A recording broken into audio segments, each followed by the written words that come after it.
아멘. 네, 로마서 1장 16절 말씀 함께 보도록 하겠습니다. 로마서 1장 16절 말씀입니다. 다 외우시는 줄 알지만 그래도 함께 한 목소리로 받들어 봉독하도록 하겠습니다. 시작. 내가 복음을 부끄러워하지 아니하노니 이 복음은 모든 믿는 자에게 구원을 주시는 하나님의 능력이 됨이라. 먼저는 유대인에게요 그리고 헬라인에게로다. 아멘. 네, 오늘 말씀 나누기 전에 우리 인사할 분이 있네요.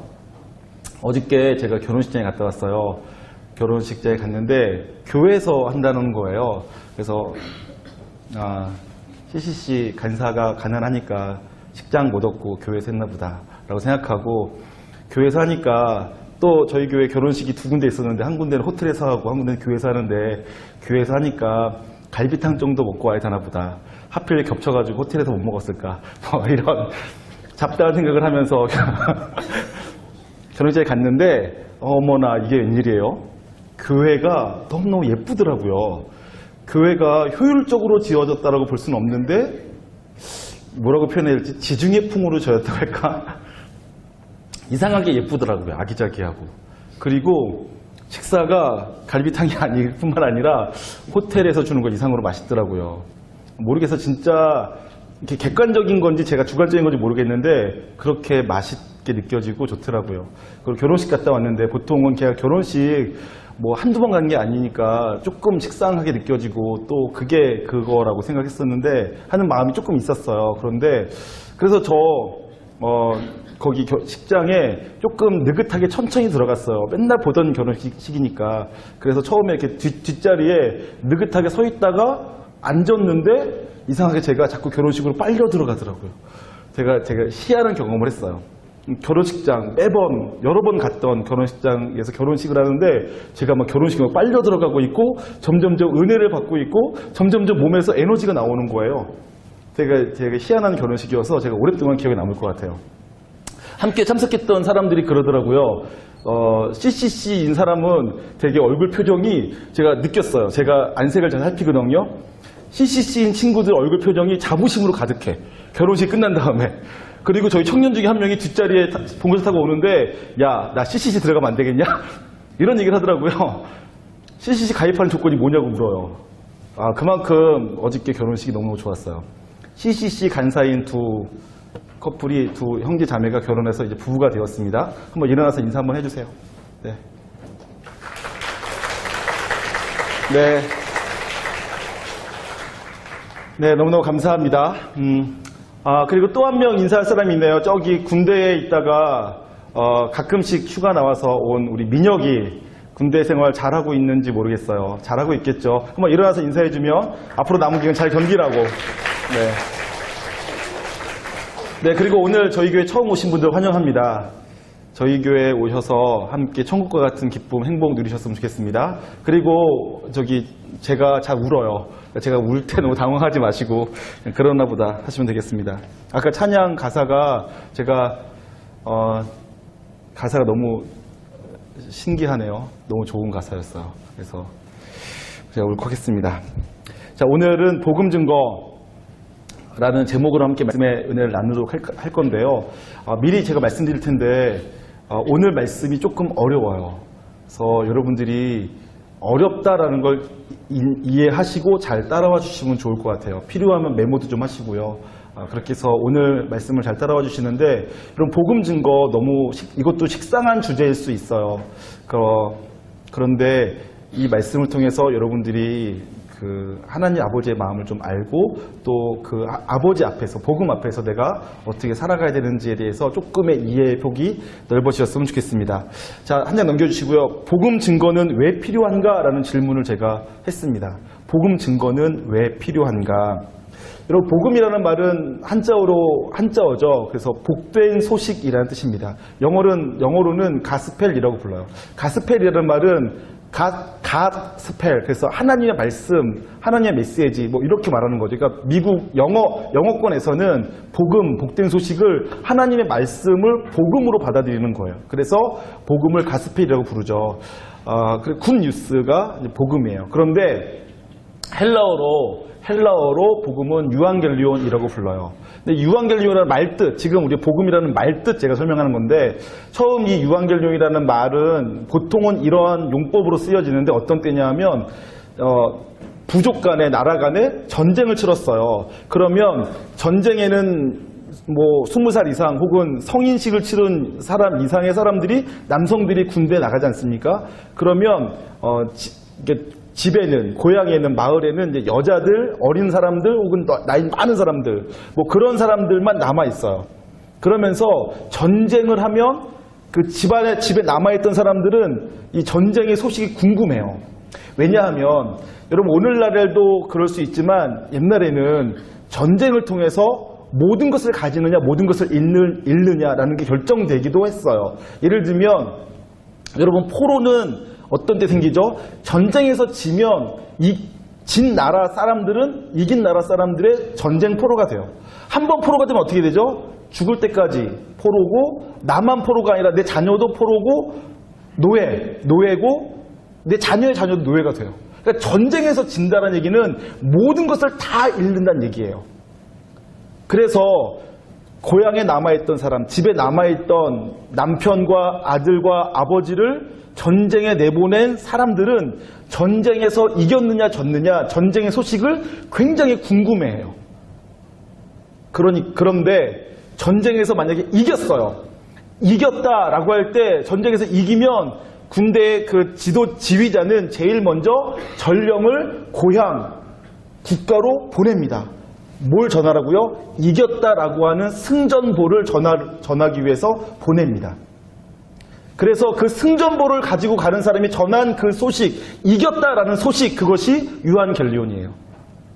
그러니까 복음이죠. 정말 기쁜 소식이죠. 그 복음을 딱 전하면 그 기다리고 있던 이제 여자들, 뭐 남편을 보냈던 아내이든 아버지를 보냈던 자녀들이든 혹은 아들을 보냈던 어머니들이든 다 이겼다라는 소식을 들으면 와, 이겼어! 하고 기뻐하겠죠. 그래서 그것이 굿 뉴스, 복된 소식이에요. 그러니까 이 복음은 왜 전하는가? 여전히 전쟁에서 이겼는지 졌는지 몰라서 숨어서 두려워하고, 혹은 숨어서 전쟁에서 이겼는지 졌는지를 몰라서 굶주려 하고, 혹은 살아남기 위해서, 이 어려운 척박한 환경에 살아남기 위해서 처절하게 발버둥 치며 살 필요가 없다라고 알려주는 거예요. 뒤집어 말하면 이 소식을 듣지 못하면, 전쟁에서 이겼다는 소식을 듣지 못하면 어떻게 살아요? 두려워하는 거예요. 이 전쟁에서 이길지 질지. 어떻게 살아요? 숨어 사는 거예요. 혹시 졌으면 어떡할까? 적군이 와서 날 잡아가면 어떡할까? 숨어 있으니까 마음껏 먹지 못해요. 굶주려 있죠. 그리고 어떻게든지 이 어려운 환경에서 살아남기 위해서 처절하게 발버둥 치며 살겠죠. 비참한 인생이에요. 한마디로 말하면. 그런데 복음이란 더 이상 그렇게 살 필요 없다. 우리가 이겼다라고 알려주는 거예요. 그래서 이 복음을 들은 사람은 다 기쁘고 행복하게 되어 있습니다. 한 장 넘겨주세요. 여러분, 혹시 오노다 히로라는 사람을 들어본 적 있으실지 모르겠어요. 영화 속에, 소설 속에 등장할 것 같은 한 이야기가 있는데요. 2차 세계대전이 일어났을 때 일본이 이제 2차 세계대전의 전범이죠. 그런데 전쟁을 치르다가 이 오노다 히데오라는 사람이 정보 장교로서, 그 당시 소위라는 장교로서 전쟁에 참여했어요. 전쟁에 참여했는데 이 사람이 어느 지역이었죠? 필리핀 안에 있는 루방이라는 섬에 이제 들어가게 되었어요.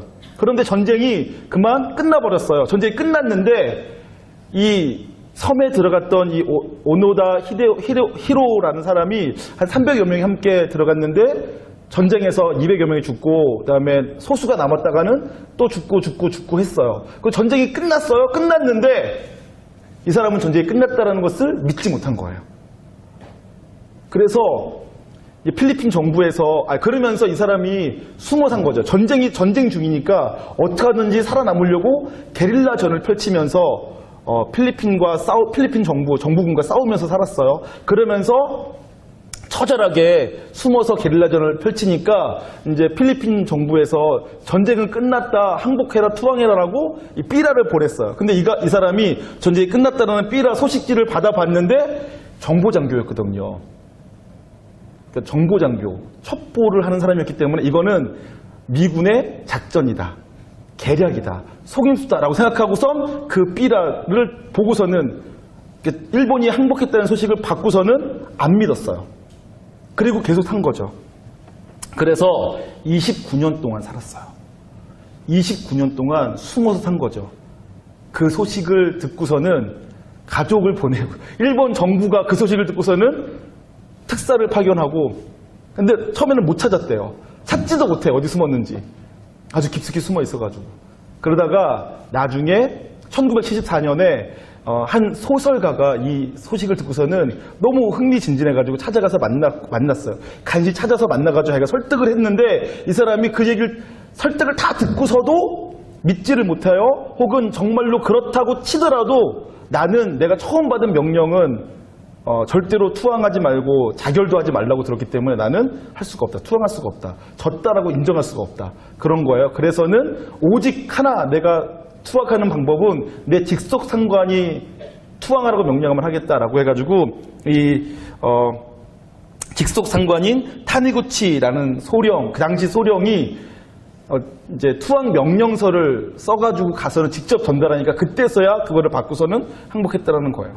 그래서 일본 우익에서는 이 사람을 진짜 히로로 대해요. 영웅으로 대하는 거죠. 그래가지고 막 난리가 났어요. 이제 어쨌든 지금 제가 하려는 말은 그런 거예요. 이 사람이 29년 동안 30년 가까이를 루방이라는 필리핀의 작은 섬에서 살았어요. 어떻게 보면 대단하죠. 군인 정신으로 버텨낸 거예요. 근데 이가 얼마나 처절했을까요?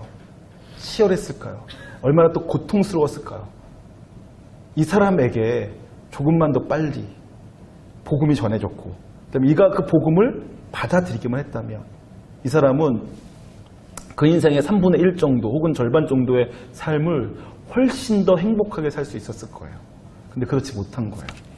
여러분, 제가 지금 이 얘기를 하는 것은 이렇습니다. 복음이 왜 필요한가? 수많은 사람들이 복음을 들어야지 진짜 행복한 삶을 살 수 있어요. 그런데 복음을 듣지 못하든지 혹은 복음을 들었는데 복음이 복음이라고 믿지를 못하는 거예요. 그 복음이 나를 정말로 자유케 하고 나를 정말로 행복하게 만들고 나를 온전케 할 거라는 것을 믿지 못해서 복음을 거절하는 거죠. 이 사람처럼, 오노다 히로처럼. 그런 사실이 너무 안타깝습니다. 자, 복음 왜 전해야 되는 거 한 장 넘겨주시겠어요? 여러분, 복음이란 여러 가지로 진술할 수 있어요. 30초짜리, 10초짜리, 30초짜리, 5분짜리, 10분짜리, 1시간짜리.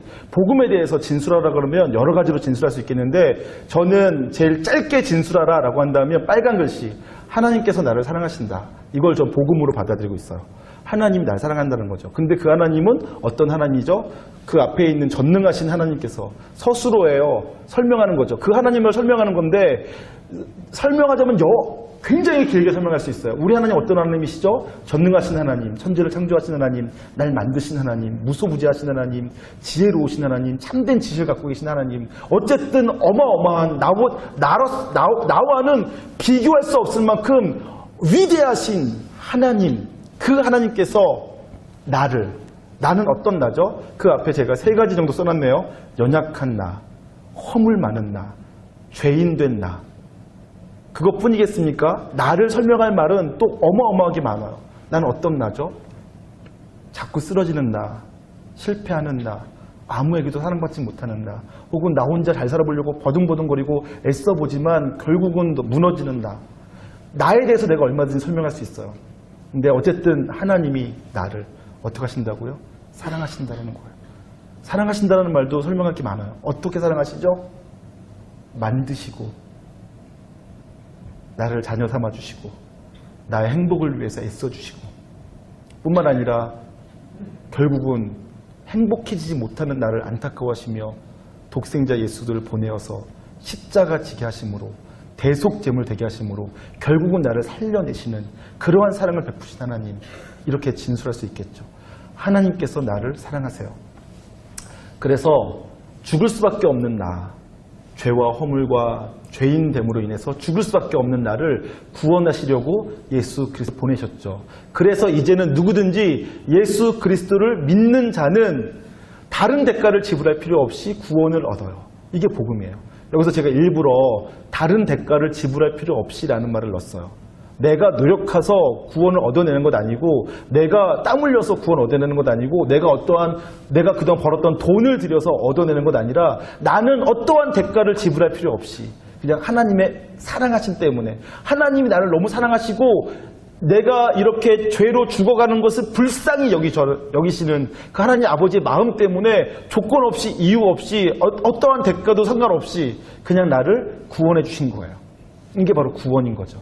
그래서 이제 누구든지 우리의 상태는 죄인이고 허물 많고 연약하고 늘 쓰러지고 심히 거짓되고 부패하고 가치 없게 느껴지는 그러한 나임에도 불구하고 하나님께서 나를 사랑하셔서 나를 구원해 주셨어요. 너무나 놀랍고 엄청난 소식이죠.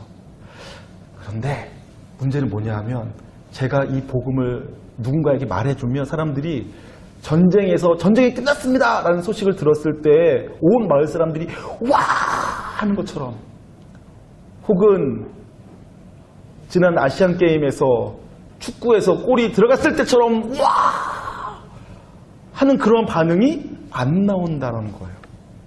아니, 그게 저한테는 걱정이고 문제예요. 왜 사람들은 복음을 전할 때 와 하면서 기뻐하고 드디어 해방됐어, 끝났어, 자유케 되었어 라고 하지 못할까요? 복음은 확실히 복음이에요. 하나님께서는 우리를 위해 정말 놀라운 일을 행해주셨어요. 그런데도 그 복음이 우리에게 복음으로 받아들여지지 않는 이유를 제가 지금부터 조금 설명해 드리도록 하겠습니다. 지금부터 제가 말씀드리려고 하는 것은 복음에 대한 접근 방법도 여러 가지가 있어요. 제가 저 나름대로 접근 방식으로 접근하는 거니까 그렇게 이해하고 들어주시면 좋을 것 같습니다. 한번 넘겨주시죠. 여러분, 우리가 복음이라는 얘기를 할 때에는 구원에 대한 이야기부터 해야 됩니다. 우리는 구원받아야 될 존재예요. 구원이란 두 가지 구원의 개념을 잡아야 돼요. 하나는 신분의 변화고 하나는 상태의 변화입니다. 아시는 분에게는 너무나 익숙하고 이제는 식상해버린 내용일 텐데, 또 모르시는 분들에게는 굉장히 어려운 말일 수 있어요. 구원받았으면 구원이지 뭐 또 두 가지가 있냐라고 하는데요. 여러분, 우리가 예수를 믿는 순간 우리의 신분은 단번에 변해요. 신분, 죄인에서 의인으로 변하죠. 그리고 어두움 자녀, 세상 자녀에서 하나님의 자녀로 신분이 바뀌게 돼요. 그것은 그런데 하나님께서 칭해 주시는 거예요. 나를 의인이라고 칭해 주세요. 그래서 칭의라고 부르죠. 나를 하나님의 자녀라고 불러주시고 대해 주시는 거예요. 하나님께서. 근데 실제 내 수준, 내 상태는 즉각적으로 바뀌질 않아요. 그러니까 다시 말하면 내가 죄인임에도 불구하고 하나님께서 나를 죄 없는 사람 취급해 주겠다라고 칭해 주세요. 의로운 사람으로 대해 주시는 거죠. 나는 하나님의 자녀된 삶을 살아갈 능력도 없고 자격도 없는데 하나님께서 나를 하나님의 자녀라고 불러주시고 대해 주세요. 그러니까 그 순간 난 하나님의 자녀는 되었어요. 그러나 나는 하나님의 자녀다운 삶을 살 수 있는 능력이 아직은 없어요. 다시 말하면, 이미 다 아시는데 자꾸 다시 말해서 죄송해요. 혹시 모르시는 분들을 위해서, 신데렐라가 이제 황태자비가 된 거 아니에요. 그런데 여태까지 그는 제투성이로 살았어요. 근데 왕궁에 들어갔더니, 왕궁에 들어가서 왕자와 결혼했으니까 이제 왕태자비가 된 거죠. 곧 있으면 왕비가 될 거예요. 그런데 그는 궁중의 법도를 하나도 못 배웠어요. 아무도 그 신데렐라를 향해서 너는 황태자비가 아니야, 너는 궁중에 살 자격이 없어 라고 말하지는 않지만, 그러나 그의 상태, 그의 수준이 황태자비답다, 왕비답다라고 말할 수는 없어요. 그는 왕궁에 들어간 순간부터 차근차근 배워가야 돼요. 뭘 배워가야 되죠? 왕실의 법도를. 자기가 갖고 있는 이 황태자비 혹은 왕비라는 직분에 맞는 수준을 훈련해 가야 되는 거죠. 그래서 우리의 구원은 하나님께서 우리를 죄인에서 의인 만드시고 그리고 어둠의 자녀에서 하나님의 자녀로 불러주셨을 뿐만 아니라 하나님은 우리가 온전케 되기를 원하세요. 그것이 처음부터 우리를 향한 하나님 아버지의 작정하심이었어요. 하나님께서 우리를 부르실 때에는 우리를 부르셔서 우리를 의롭다 하실 뿐만 아니라 우리를 거룩하게 만들어 가세요. 우리를 온전케 하시죠. 그리스도의 장성한 분량에 충만한 데까지 이르게 하기를 원하세요. 그래서 단계가 있다면 하나님께서 우리를 의인으로 부르신 다음에는 그때부터 시작해서 우리를 다듬어 가세요. 조금씩 조금씩 훈련시켜 나가는 거죠. 그래서 구원의 두 단계, 내 신분이 바뀌는 것은 즉각적으로 일어나요. 믿는 순간 즉각적으로 일어나죠. 그런데 내 수준과 내 상태가 변화되어지는 것은 점진적으로 조금씩 이루어져 갑니다. 자, 여기까지는 동의가 되시죠? 만약에 즉각적 구원만 있고 점진적 성화의 과정을 부인하면 그것은 비성경적이에요. 성화의 과정을 부인하는 것을 우리가 이단이라고 말하는데 구원파 이단이라고 말을 하죠. 구원파 이단은 구원받았으니까 이제 끝났다, 이제 네 마음대로 자유롭게 살아도 상관없다, 뭐 이런 식으로 가르쳐요. 근데 그렇진 않아요. 우리는 구원받은 다음에 성화의 과정, 거룩해지는 과정을 겪어갑니다. 다만 내가 성화를 내가 잘 못 이뤄낸다고 하면 그럼 하나님께 버려지느냐 이렇게 생각할 필요 없어요. 하나님께서 해 나가시기 때문에 결국은 이루어집니다. 하나님께서 우리로 하여금 견디고 인내할 수 있도록 도와주실 거예요. 하나님께서 우리를 그렇게 만들어 가시기 때문에 하나님이 절대 우리를 포기하지 않으시기 때문에 결국 우리는 완성될 거예요. 그러나 어쨌든 그 과정이 있다. 그리고 그 과정은 조금 힘들 수도 있다. 라는 것들을 제가 알려드리겠습니다. 이제 넘겨볼까요? 여러분, 제가 그런데 이 복음에 대해서 얘기할 때 사람들이 나는 구원에 대해서 얘기할 때 나는 구원받을 필요를 못 느낀다라는 사람이 있을 수 있어요. 여러분, 저를 좀 보세요. 제가 저 훈련과 믿음이라는 거 위에 조그맣게 자유로움과 만족한가 혹은 평안한가라는 질문 세 가지 던져놨는데요.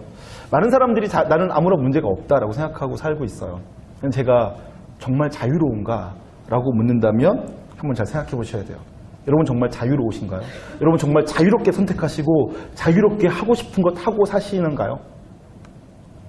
많은 사람들이 나는 자유하다, 나는 갇혀있지 않다, 나는 뭐든지 내가 원하는 걸 할 수 있다 라고 생각하고 있는데 다시 한번 잘 생각해 보세요. 여러분, 여러분의 삶이 정말 돈 문제로부터 자유로우시나요? 많은 사람들이 돈 벌기 위해 사시던데요. 여러분 진짜 먹고 사는 문제로부터 자유로우신가요? 먹고 사는 것 아무런 걱정 없이 정말 자유롭게 사시는가요? 혹은 이런 것 물어보고 싶어요. 여러분 중에 혹시 다른 사람의 말이나 평가에 대해서 전혀 의식하지 않고 다른 사람의 기준대로 살지 않을 만큼 자유로우신 분 혹시 계신가요? 그렇다면 정말 다행인데요. 수많은 사람들은 다른 사람들이 나를 향해 하는 말이나 평가로부터 자유롭지 못해요. 누가 나에 대해서 조금 너 왜 그렇게 생겼니? 너는 말투가 왜 그러니? 넌 표정이 왜 그러니? 뭐 이런 식의 조금의 나를 비난하는 비난성이 섞인 말만 들어도 기분 확 잡치죠. 그래서는 그날 하루 종일 짜증내고 우울할 수도 있어요. 그런가 하면 여러분, 여러분의 상처로부터 자유로우신가요? 여러분 과거의 상처로부터 정말 자유로우신 분 계신가요? 그렇다면 정말 다행이에요. 많은 사람들이 상처로부터 자유해져야 되는데 그러지 못한 사람들 꽤 많이 있어요. 잘 생각해 보세요. 제가 다 얘기하면 시간이 너무 많이 길어져서 안 하는데 여러분의 상처, 여러분 과거가 여러분을 만들어 왔어요. 그리고 그 과거, 여러분의 어린 시절로부터 여러분들 자유롭지 못해요. 어떤 사람은, 어떤 자매는 아버지 때문에 남자를 못 만나겠대요. 어떤 형제는 어머니 때문에 자기가 새롭게 만난 여자도 어머니랑 똑같은 여자를 만나. 과거가 나를 자유롭게 하지 못해요. 나는 내가 자유롭게 선택했다고 생각하는데 그렇지 못한 경우가 많죠. 제가 늘 말하잖아요. 제가 저희 아내랑 결혼할 때 제가 깜짝 놀랐어요. 저희 아내랑 저희 어머니가 서 있는데 저희 아내랑 저희 어머니랑 저희 아내 얼굴이 똑같이 생겼더라고요. 나는 내가 좋아하는 여자를 선택한 줄 알았더니 내가 어머니 선택했더라고. 사람들이 다 우리 어머니를 장모님인 줄 알더라고요. 그러니까 나는 자유로운 줄 알았는데 사실은 자유롭지 못했다는 얘기를 제가 하는 거예요. 지금 여러분 현재 갖고 있는 문제들로부터 여러분 정말 자유로우신가요? 그런 사람 없을걸요. 여러분 자유로운 줄 알지만 자유롭지 못할 수 있어요. 그렇다면 예수님 믿으면 다 자유롭게 되냐? 그건 아니지만 점진적으로 자유로워져 갈 수 있어요. 좀 이따 말씀드릴게요. 여러분 정말 만족하실 수 있나요? 주님 한 분만으로 나는 만족해. 제가 26살 때 25살 때 여자친구랑 헤어진 다음에 제일 많이 불렀던 찬양이에요. 주님 한 분만으로 만족해. 여자친구랑 헤어지면서 너무 슬프고 괴통스럽고 아프니까 주님 한 분만으로 만족해라고 맨날 부르면서 울었어요. 여러분 그런데 그게 진짜로 주님으로 만족해서 부른 것이 아니라 그것밖에 대안이 없어서 제가 도피한 건데, 그런데 여러분 주님 한 분만으로 나는 만족해라고 여러분들이 말할 수 있고 그렇게 의식할 수 있지만 실제 삶에서 정말로 주님만으로 만족해서 사시는 분들 계실까요? 쉽지 않을걸요. 그럴 수 있다면 정말 좋겠어요. 그렇지 못하는 경우가 참 많이 있어요. 여러분 나 자신에게 이 정도면 충분해라고 만족할 수 있는가?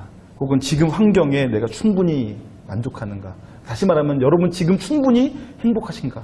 충분히 감사한가? 충분히 즐거운가? 라는 질문 앞에 만족할 만한 대답을 하실 수 있는 분이 얼마나 되실까요? 그런가 하면 평안하실까요? 네, 저는 20대 때부터 평상심이라는 말을 중요하게 여겼어요.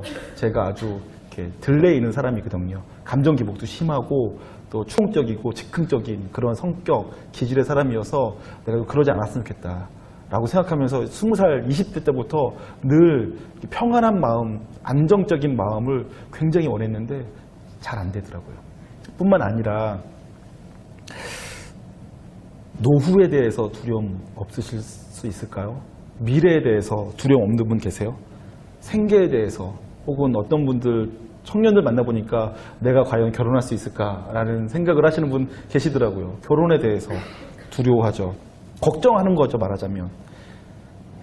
사건과 사고에 대한 걱정, 근심, 두려움, 불안, 혹은 좀 먼 얘기일 수 있겠지만 죽음에 대한 불안, 이런 것들 다 있으시잖아요. 그러니까 우리는 사실 자유로운 것처럼 보여지지만 자유롭지 못하고 평안한 듯 보이지만 평안하지 못한 그러한 문제들 상황 속에 살고 있어요. 그러면서도 나 스스로는 괜찮다, 아무 문제 없다, 이 정도면 충분하다라고 스스로를 속여가며 살고 있는 거죠.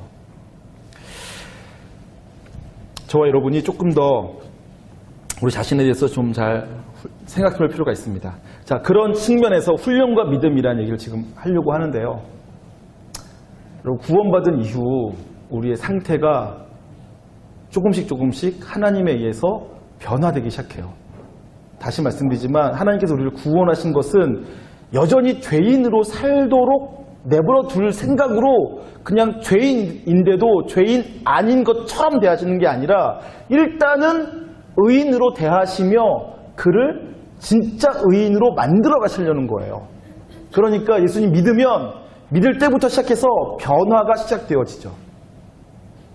죄와 허물을 깨달아야 돼요.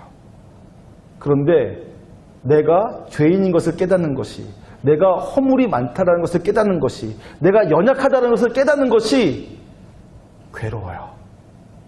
고통스럽죠. 그래서 예수님 믿은 다음에 와 하는 탄성이 나오기보다는 주여 어찌합니까 하는 탄성이, 아픔이, 고통이 먼저 다가와요. 예수님을 믿었는데 눈물이 더 많아지고요. 걱정거리가 더 많아졌어요. 내 상태에 대해서 내가 불안해하고 걱정하는 것이 더 많아졌어요. 전에는 아무렇지도 않았던 일들이 이제는 나를 고통스럽게 해요.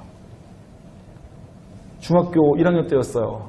제가 시골에서 학교 다니다가 도시로 이제 중학교로 가니까 버스에서 내려서 학교까지 가는 길에 전자오락실이 왜 이렇게 많은지요.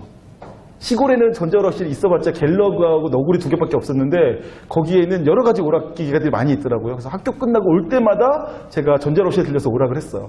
근데 다른 애들 다 하는 오락인데 나는 별것 아닌 그 오락실에서 오락하는 게 괴롭더라고요.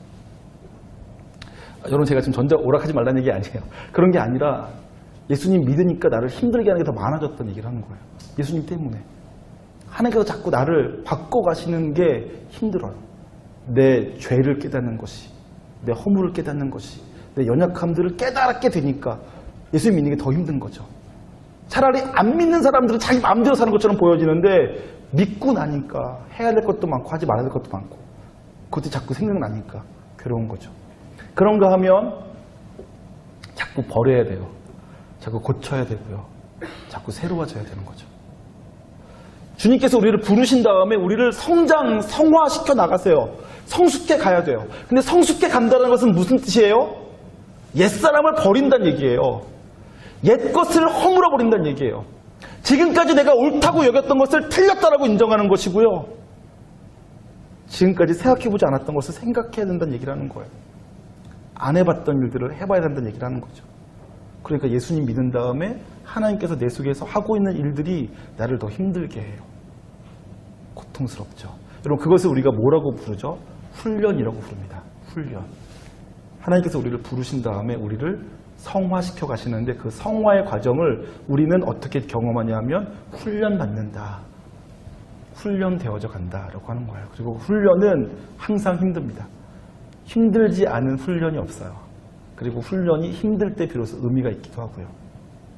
여러분 그래서 우리는 예수님을 믿은 다음에 예수님 믿고 있는 사람들 표정이 다 예수님 믿은 다음에 행복하고 그 다음에 예수님 믿은 다음에 다 이렇게 막 만족스러운 표정이고 그래서 뭐 아무 문제 없어 보이고 그러면 얼마나 좋겠습니까마는 예수님을 믿는다고 말하는 저와 여러분의 표정도 예수님 믿고 있음에도 불구하고 예수님께서 우리에게 구원을 허락하셨고 복음이라고 외치고 있음에도 불구하고 때때로 계속 힘들어하고 눈물 흘리고 괴로워하고 그리고 하나님 왜 이러세요? 그리고 하나님 제가 언제 저를 성장시켜달라고 했다고요? 내가 언제 크고 싶다고 했어요? 안 커도 돼요. 좀 내버려 두세요. 이런 말을 하는 거예요. 제가 여러 번 말씀드리지만 저 그런 얘기 정말 많이 들어요. 하나님께서 우리를 성장시키시려고 고통을 주시면 너무너무 힘드니까 제가 가서 야 사람이 감당할 만한 시험밖에 주신 적이 없어. 그리고 너 감당할 수 있으니까 하나님께서 여기 주셨어. 그리고 이 고통의 시간을 내가 잘 통과하면 너 성장해 있을 거야. 버티자, 견디자, 이겨내자. 그러면 시끄러. 그런 말 하면 저리 가. 내가 이제 그런 말 듣고 싶다 그랬어. 나는 크고 싶지 않단 말이야. 난 성장할 거 필요 없어. 그냥 이런 일이 안 생겼으면 좋겠어. 이렇게 반응해요. 이런 일이 그냥 안 생겼으면 좋겠지. 성장하고 싶지 않아. 변화되고 싶지 않아. 더 아름다워지고 싶지 않아. 더 존귀해지고 싶지 않아. 그냥 내버려 뒀으면 좋겠어. 근데 하나님께서 우리를 내버려 두지를 못하세요. 우리가 그냥 죄인으로 살도록 내버려 두질 않으세요. 우리가 그냥 여전히 이 파멸을 향해 달려가는 것을 하나님께서 내버려 두질 않으세요. 하나님은 우리를 찾아와 구원, 의롭다고 말씀하시고 내 자녀라고 말씀하실 뿐 아니라 의로운 사람 되게 하시고 하나님의 자녀로서 삶을 살게 하세요. 그것을 위해서 하나님께서 쉬지 않으세요. 그래서 여러분들과 저를 끊임없이 들볶으시는 거예요. 괴롭게도 우리 하나님 우리를 들볶으시는 거죠. 여러분들이 이것을 이해하셔야 됩니다. 우리가 믿은 다음에 들볶을 수 있다라는 것을 이해하셔야 돼요. 자, 그런데 하나님께서 우리를 들볶으시는 것, 제가 이렇게 표현하는 거 일부러 하나님께서 우리를 들볶으시는 것, 훈련시키시는 것을 우리가 훈련 그리고 들볶는다라고 여기지 않고 기쁨으로 여기는 사람도 있어요. 그러니까 그 훈련을 이 고통으로 여기는 사람과 감사로 여기는 사람이 나눠질 수 있다는 얘기예요. 저는 지금 제가 말씀드린 것은 하나님께서 우리의 신분의 변화 이후에 상태의 변화, 수준의 변화를 위해서 우리를 다듬으시고 훈련시키실 때 그것을 고통으로만 여기지 않고 여러분들이 감사로 여기시도록 제가 지금 말씀드리는 거예요. 그것을 알려드리고 싶어서. 비결이 뭐냐면 믿음이에요. 제가 지금부터 믿음이라는 얘기를 제가 할 건데요. 제가 먼저 이런 얘기를 드려야 되겠죠. 여러분들이 이미 들으신 분 많이 계실 텐데 저는 저희 집 두 아이가 연년생으로 태어났어요. 남자아이예요 또. 제가 그리고 남자아이 2명 태어나기 전부터 제가 아들을 낳으면 자녀를 낳으면 자녀들과 이렇게 살아야지라고 꿈꾸던 것이 있었어요. 그래서 아들이 나와서 2명이 연년생으로 나와서 제가 아이들과 정말 재밌게 잘 놀았어요. 저도 애처럼 잘 놀았어요. 그래서 아이들이 저를 굉장히 좋아했어요. 근데 아이들과 노는 거는 나도 좋고 애들도 좋지만 사실 제가 애들과 놀기만 할 수는 없잖아요. 근데 이제 나중에 애들을 낳아보시고 키워보시면 아실 거예요. 애들은요, 한 번 놀아주면 계속 놀아주길 원해요. 지금 표정이 아무도 공감 못 하시는 표정이에요. 네, 아무튼 너희도 당해봐. 자, 어쨌든 예를 들어서 제가 한 번 이렇게 던져줘요. 던져줬더니 얘가 막 너무 기뻐하니까 제가 또 던져줘요. 한 세 번 정도 하늘로 던져줬더니 얘가 이제, 애는 너무 좋아하는데 나는 이제 팔이 아파요. 그래서 제가, 와, 재밌었어, 즐거웠지? 자, 이제 그만하자. 라고 하면 애가, 또 던져줘. 그래요. 그럼 제가, 알았어. 그럼 두 번만 더 던져줄게. 두 번을 던져줬어요. 그럼 애가 막 너무 좋아해요. 나는 이제 팔이 아파지기 시작하는 거죠. 얘가 그만했으면 좋겠어. 근데 아이는 포기하진 않아요. 계속 해달라 그래요. 그때 제가 슬슬 후회하기 시작하죠. 던져주지 말걸. 이런 후회를 하는 거예요. 그러니까 저는 연년생이에요. 한 명 던져주고 나면 또 한 명이 던져달라 그러고 또 한 명 던져달라고. 그래서 제가 힘들었어요. 애 키우는 게 즐거우면서도 힘들었어요. 근데 제가 아이들과 그렇게 놀아줬더니 나중에는 이제 저도 꾀가 나고 아이들도 꾀가 났어요. 그래서 제가 아이들한테 아빠가 집에 들어오면 3가지만 놀아줄게.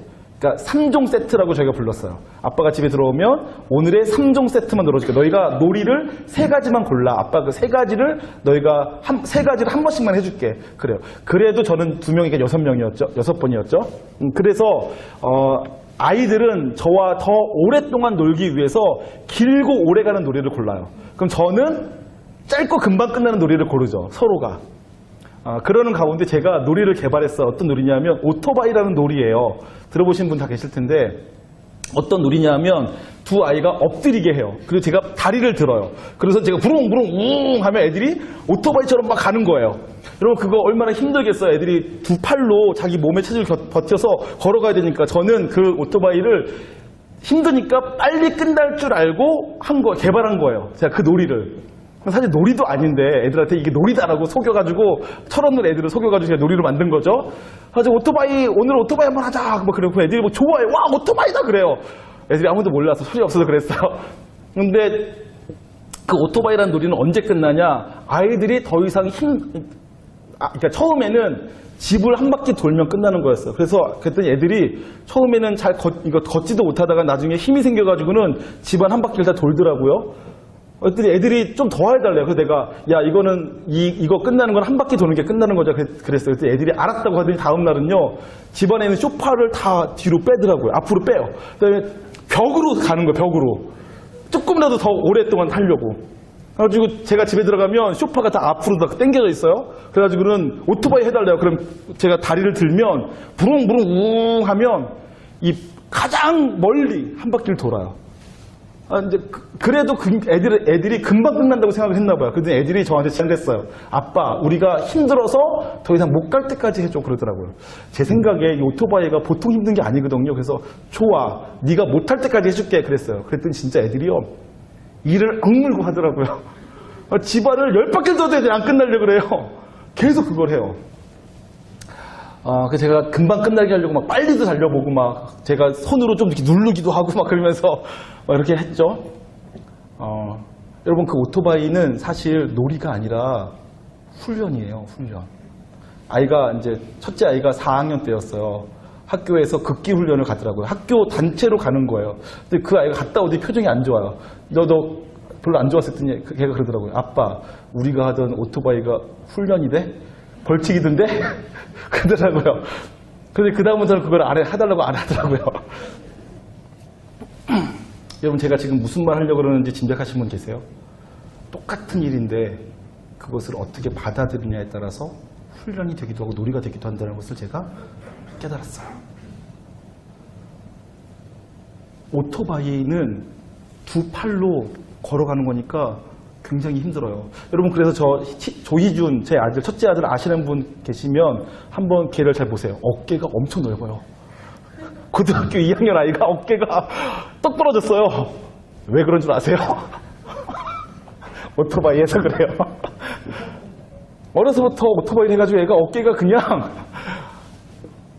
근데 여러분 그렇게 애가 힘들게 했어요. 그리고 제가 또 한 가지 얘기해 드릴까요? 제가 과거에 학교 막 인생이 너무 힘들어가지고 학교를 막 10년 동안 다녔으니까 결혼해가지고 27살부터 37살까지 교육 전도사만 한 거예요. 그러니까 그 말은 다시 말하면 제 사례비가 60만 원에서 80만 원 사이였다는 얘기예요. 두 아이를 키우면서 80만 원 갖다가 사는 게 너무너무 힘들었어요.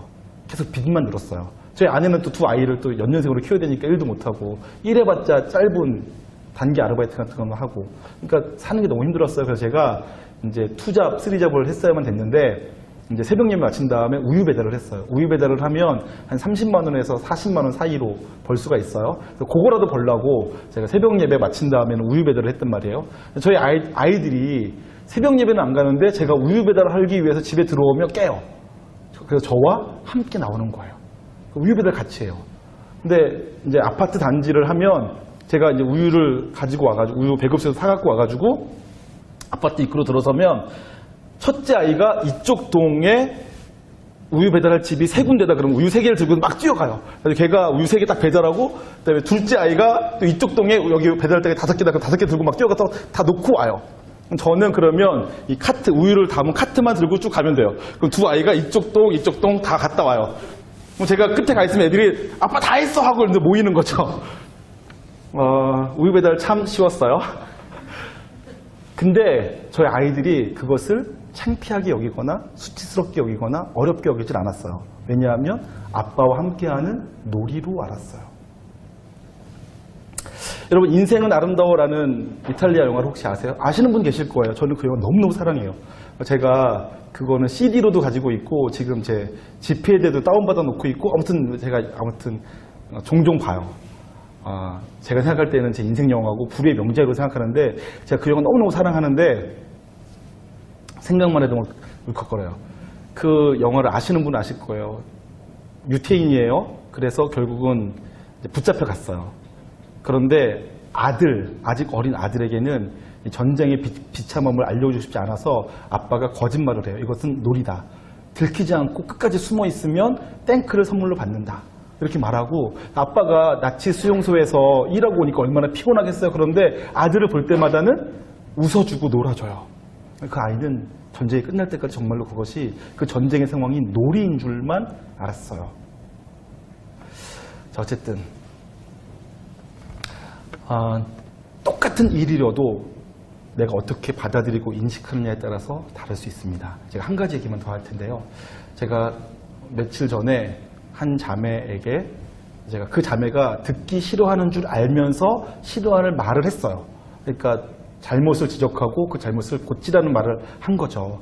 여러분 제가 여러분들에게 늘 웃어주고 칭찬해주고 격려해주지만 제가 여러분들을 늘 칭찬과 격려만 하고 살 수는 없어요. 여러분들의 삶에서 바뀌어야 될 부분, 고쳐야 될 부분이 있으면 제가 그것을 알려주는 것도 제 일이에요. 제가 여러분들에게 때로 여러분들이 듣고 싶어 하지 않는 말인 줄 알지만 내가 이런 말 하면 그가 싫어하고 힘들어할 줄 알지만 제가 그에게 그런 말을 할 때가 있어요. 그랬더니 그 친구가 막 서럽게 울더라고요. 그리고 막 저한테 화를 내더라고요. 그래서 제가 그 친구가 저에게 따지러 왔어요. 자기가 너무 힘들었다. 목사님 때문에 너무 힘들다, 고통스럽다, 어렵다 막 이런 얘기를 해요. 제가 이해해요. 제가 그 친구에게 아주 심한 말을 했으니까, 그 친구가 견디기 힘든 말을 제가 했으니까. 그런데 제가 그 친구랑 결국은 다시 화해했어요. 비결이 뭐냐 하면 제가 그 친구에게 끊임없이 이렇게 말했어요. 끊임없이 계속 반복해서 말했어요. 내가 너에게 그 말 한 것이 내가 너를 미워하고 내가 너를 싫어하고 내가 너에게 고통을 주려고 일부러 했다고 생각하니? 그건 아니라고 생각하는데 자기도. 그러나 그 말 듣고 싶진 않았대요. 그래 맞아, 나도 너에게 그 말하고 싶진 않았어. 왜냐면 난 널 살아가니까. 그러나 내가 너에게 그 말 할 수밖에 없었어. 내가 너에게 그 말 한 것이 내가 너를 미워하고 내가 널 싫어하고 내가 너를 고통스럽게 하려고 일부러 했다고 생각하니? 그건 아니래. 그래 맞아, 난 너를 고통스럽게 하려고 한 말은 아니야. 널 힘들게 하려고 한 말은 아니야. 내가 널 싫어해서 한 말은 아니야. 내가 널 사랑해서 한 말이야.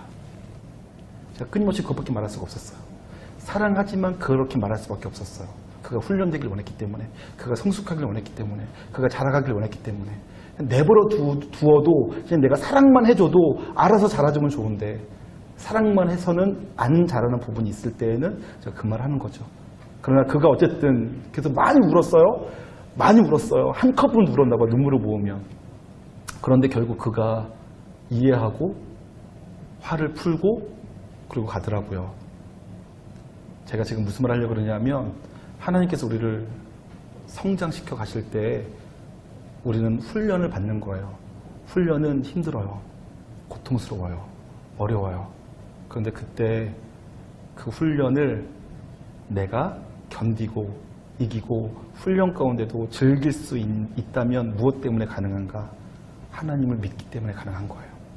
하나님이 날 사랑한다라는 믿음, 복음 때문이죠. 하나님이 날 사랑하신다. 하나님은 나를 힘들게 하시려고 의도적으로 내게 고통을 주시는 분이 아니시다. 하나님은 항상 선하시다. 하나님은 항상 나에게 가장 좋은 것 주기를 원하신다.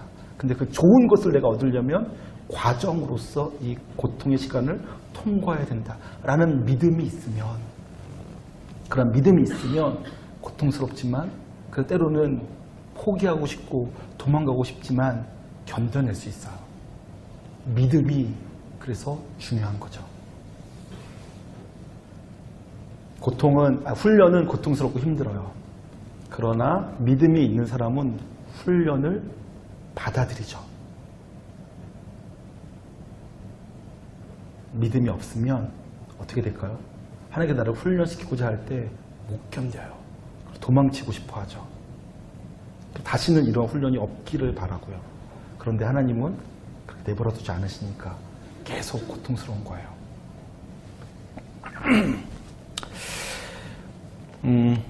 여러분들 여기까지 동의가 되셨으면 좋겠어요. 여러분 인생을 잘 생각하시고 또 신앙생활을 잘 생각해 보신다면 이 원리가 맞다라고 동의할 수밖에 없으실 거예요. 훈련받는 고통, 그것을 우리가 회피하면요, 회피할 때, 그러니까 훈련받는 고통을 피했기 때문에 잠시 잠깐 힘들지 않다라고 느낄 수 있어요.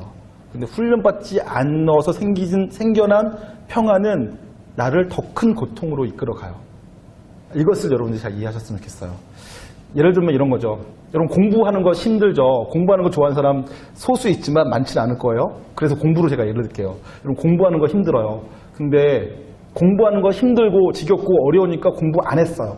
공부 안 하고 즐기고 노니까 편해요. 다른 사람 다 공부하는데 남은 공부 안 하니까 막 너는 공부하니까 힘들겠다. 너는 공부도 안 해도 괜찮아.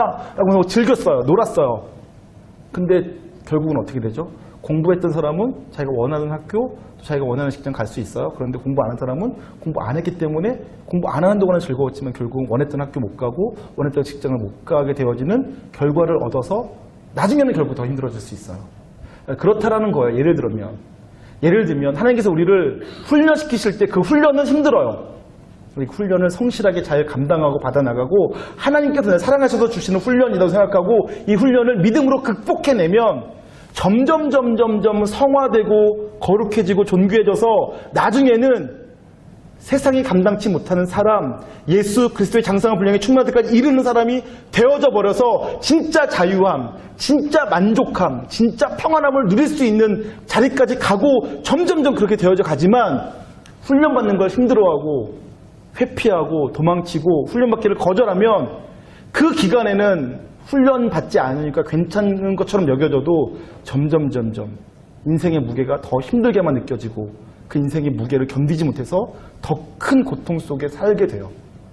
그러므로 여러분 고통을 너무 두려워하지 마시고 고통이 있다고 도망치지 마시고 고통을 주시는 분이 나를 상하게 하려고 나를 괴롭히려고 이지매하시는 것이 아니라고 생각하시고 나를 사랑하셔서 내게 가장 필요한 것 주시는 거라고 믿으시고 그 하나님과 함께 고통을 훈련을 즐기시기를 주님의 이름으로 축원합니다.